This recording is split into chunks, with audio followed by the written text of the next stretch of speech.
If you read the Constitution, you'll know that you don't qualify to be a deputy president at your age. Jen Kagiri. Thank you, Honorable Speaker, for giving me this opportunity to contribute to this motion.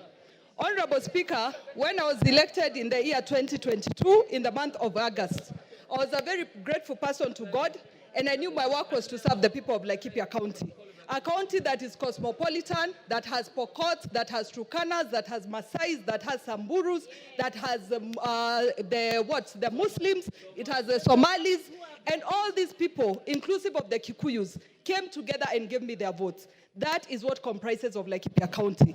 Honorable Speaker, the point at which I differed with His Excellency the Deputy President is when he started talking about Mlima.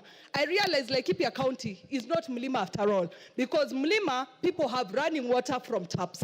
In Mlima, people have tarmac roads. In Mlima, people don't suffer human-wildlife conflicts. But in Laikipia County, we have all those challenges. So, Honorable Speaker, that was the first point where we differed. The second point, Your Honorable Speaker, is when there was the talk of 1 man, 1 shilling, 1 vote. In Laikipia County, we are among the counties that have the least population. When you talk of 1 man, 1 shilling, 1 vote, it means you're talking of reduction on resources for my people. That one I would not accept. Honorable Speaker, I remain a Kikuyu. But sadly, since our difference in opinion with His Excellency the Deputy President, I have been the poster girl of his intimidation, of his insults, of his blackmail, of his coercion, telling me that I should not engage the national government, that I should not follow up for resources for my people. Honorable Speaker, once in a while, a generation is called upon to stand for something. Today, I stand for an end to insult, a respect to the dignity of leaders, a respect to my people, Honorable Speaker. Give her a minute. Give her, okay, wind up. Honorable Speaker, in my conclusion, I must state, many people have called us traitors, have assumed money has been received for this action. But Honorable Speaker, I want to make it very clear. I need no money for the restoration of dignity in this house. I need no money for the restoration of respect to women in this house. I need no money for resources to reach my people of Laikipia County. Honorable Speaker, I submit and I support. Thank you. Oundo.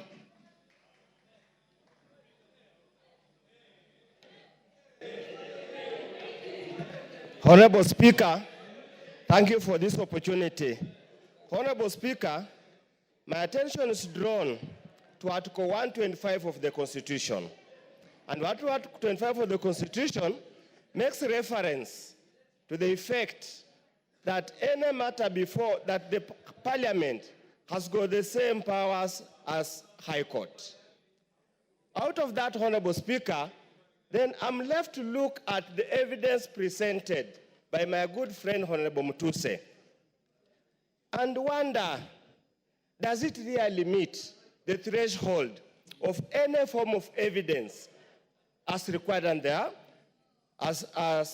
High Court? Honorable Speaker, I have looked at the various options or breaches that constitute impeachment: gross violation, crime, gross misconduct, and so many other things, Honorable Speaker. I'm at pain, Honorable Speaker, going through this to find anything that has been proved beyond reasonable doubt to move this House, Honorable Speaker, to take such a drastic action. Considering, Honorable Speaker, these are people elected under Article 148, and the framers of the new Constitution, Honorable Speaker, deliberately inserted Article 148 to avoid the kind of abuse that had been there in the past. Honorable Speaker, if we get to this level, Honorable Speaker, if we get to this level, everybody will be left wondering, what is the role of Parliament in protecting the Constitution?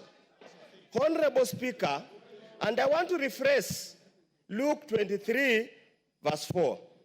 I find no case against this. Roku. He didn't ask for it. Roku. He didn't ask for any addition. Thank you, Mr. Speaker. Thank you, Mr. Speaker. Mr. Speaker, from onset, I rise to support this motion. Mr. Speaker, when I'm standing here, I'm thinking about the children of the most remote places in the Republic of Kenya. I'm thinking about the children in the remote places in Turkana, in Mandera, in Bere, very remote places, Mr. Speaker.